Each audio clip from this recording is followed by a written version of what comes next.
Salut à tous les amis, nous nous retrouvons pour la vidéo du lundi, la première de la semaine en NBA. On a 7 matchs au programme, de belles petites affiches, même si la carte elle est pas ouf ouf aujourd'hui, hein, vous le verrez.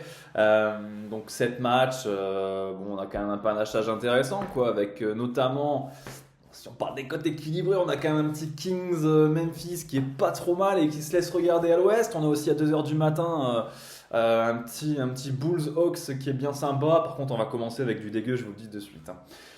Le bookmaker pour aujourd'hui, nous allons partir avec Unibet, sensiblement toujours les mêmes bookmakers, ceux qui proposent de belles cotes et en plus des fun bets qui sont intéressants. D'ailleurs, j'en ai trouvé un qui me semble plutôt pas mal pour aujourd'hui. On va commencer sans plus attendre. Détroit Milwaukee, première affiche de la soirée. Détroit 5-30, Milwaukee 1-16. Logique, hein, très logique. Détroit n'a pas joué depuis son match à Paris où ils ont encaissé un 126-108 contre les Bucks de Milwaukee. On va retrouver une équipe de Détroit complètement à la ramasse, 15e de la conférence Est, 12 victoires, 36 défaites. Une équipe qui gagne que seulement 25% de ses rencontres et qui est nulle à la maison, hein, 6 victoires, 16 défaites, qui reste sur 3 revers de rang. Et du côté de Milwaukee, alors certes c'est pas énorme, hein, c'est 6 victoires lors des 10 derniers matchs, mais Milwaukee, elle va retrouver Giannis, ce qui n'était pas le cas lors du dernier match, hein, contre Cleveland. Je pense que Milwaukee a toutes les armes pour détruire cette pauvre équipe de Détroit. Le Bucks gagne de 11 ou plus à 1,70 est plutôt pas mal. Et en plus du côté d'Unibet, on va avoir une cote qui pour moi est intéressante mais à double tranchant. C'est le Giannis prend 30 points et 10 rebonds à 2,50. Ça se trouve dans les super bêtes, hein, vous le retrouvez tout en haut normalement de l'affiche, hein, sur Unibet. À double tranchant, pourquoi? Parce que Milwaukee, c'est un match où Antetokounmpo pour moi va prendre la mesure de la raquette adverse, dans la mesure où il n'y a pas Stewart ce soir et il n'y a pas Marvin Bagley Jr. Les titulaires au poste 5 et 4. C'est-à-dire que je pense que Giannis il va avoir un impact fort sur cette rencontre. Croisons les doigts pour qu'il n'y ait pas une avance de 30 points à la mi-temps pour les Bucks et que Giannis soit mis au repos en ayant joué seulement 23 minutes, quoi. C'est le seul truc qui fait un peu flipper, mais pour 2,50 ça se prend. Deuxième affiche de la soirée, bon, je vous l'ai dit, hein, je ne vous ai rien caché. On va pas avoir une affiche de rêve, mais on va avoir un petit Magic Celtics. C'est pas terrible, hein. 3,40 pour Orlando, 1,32 pour Boston. Orlando qui revient bien ces derniers temps, qui potentiellement pourrait revenir, hein, dans la course au top 10. Bon, ça va être un peu court, hein. En plus le calendrier est pas terrible pour le Magic si je ne dis pas de bêtises. Et Boston, on la connaît, hein, c'est le leader de conférence Est, meilleure équipe de l'NBA, meilleur bilan, favorite auprès des bookmakers. Mais pas seulement pour cette rencontre. Souvenez-vous, Orlando avait tapé 2 fois Boston dans le TD Garden il y a de ça 3 semaines. Moi je pense que dans un esprit revanchard, Boston va humilier cette équipe d'Orlando. Vraiment, hein, je pense qu'il va y avoir un sale écart. Le 10 points en plus à 2,30 en plus, il est plus que bien payé. Troisième rencontre de la soirée, Bulls Hawks, je vous l'ai promis, celui-ci, il est beau quand même, hein. Celui-ci, c'est une rencontre très importante, hein, pour la course à la 10e place. Chicago n'a pas le droit à l'erreur. Idem que pour Détroit, Chicago n'a pas joué depuis son match à Paris.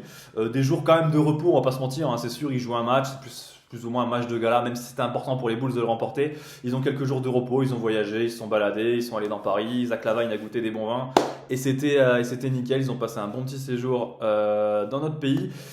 Je pense qu'ils sont bien reposés.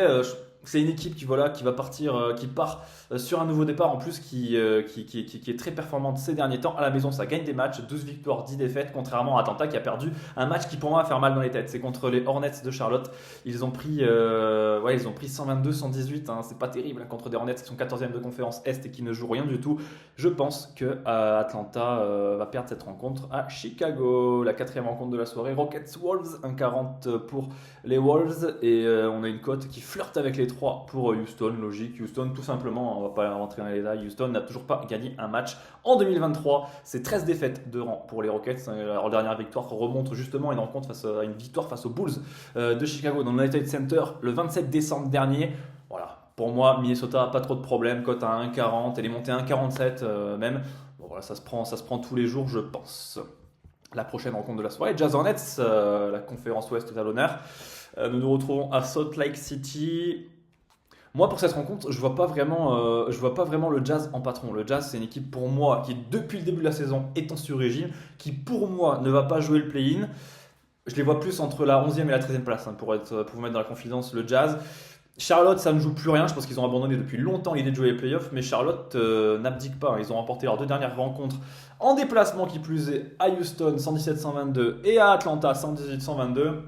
Dans cette continuité, je pense que Charlotte va venir embêter, je dis pas qu'ils vont s'imposer, mais qu'ils vont venir embêter le Jazz de Utah pour une cote à plus 9 qui me paraît plutôt pas mal, hein. Elle oscille entre 1,50 et 1,60 selon les bookmakers, mais chez Unibet elle était à 1,55, 1,66. L'avant-dernière rencontre de la soirée, Portland-San Antonio, c'est peut-être la plus pourrie de la soirée, on va pas se mentir. Là il n'y a pas grand chose à dire, pas grand chose à relever. Malheureusement, nous avons une équipe de Portland qui devrait dominer son sujet, enfin toutefois devrait dominer son sujet, c'est quand même un bien grand mot.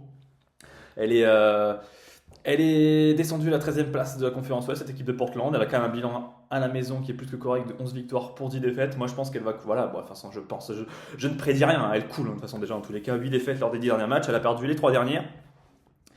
Pour autant, je suis parti sur le Portland gain de 8 ou plus parce que je pense qu'ils ont quand même plus de conviction dans cette rencontre que San Antonio. Mais pour ma part, c'est parce que je dois analyser les 7 rencontres de la soirée. C'est celle-ci sur laquelle je ne mettrai pas un pesos, hein, je vous le dis, ne touchez pas à cette rencontre. Pour moi, elle est piège. Portland joue mal, mais bon voilà. Après, je vais pas vous dire de partir bêtement sur une cote à Portland à 1,20. Je vais pas vous dire ça. Je vois plus une victoire de Portland, donc je prends l'écart. Mais si j'avais à vous conseiller, je vous dirais de ne rien prendre du tout ce soir. C'est pas un match intéressant, hein, ce soir. Kings Grizzlies, par contre, celle-ci est plutôt pas mal. Une affiche de haut de tableau entre le deuxième et le troisième. Memphis qui perd pas mal de crédit ces derniers temps. Ils ont perdu leurs deux dernières rencontres en déplacement contre les Lakers 122-121 et 48 heures plus tard contre les Suns 112-110. Ils ont perdu hier soir, hein, contre les Suns. Ils ont perdu contre les Suns privés de Booker, Ayton. Il y avait quelques autres membres de la rotation qui étaient absents, hein, également. Des mecs comme Shamet, je ne sais pas de bêtises. Jake Crowder. Donc ouais, une défaite quand même compliquée à digérer, je pense, pour Memphis. Ils sont en back-to-back. Donc potentiellement des joueurs qui vont se reposer face à des Kings qui, eux, en plus, sont très impressionnants à la maison, hein, c'est du 15-10. Memphis, il ne faut pas l'oublier, étant négatif en déplacement, 11 victoires, 12 défaites, ils ont perdu les deux derniers. Moi je pense qu'ils vont le perdre celui-ci face à des Kings remontés avec cette envie quand même de prendre ce match. Voilà, la carte était courte, hein, malheureusement, on n'avait que 7 matchs au programme. Pour rappel, hein, je suis parti avec Unibet. Vous allez retrouver toutes les cotes, hein, chez le book en vert. Vous avez également, comme je vous l'ai dit, les paris super bêtes, ils sont tout en haut. Cédric nous donnera son combiné dans les commentaires, hein. Je sais que pour le moment, Cédric, c'est pas.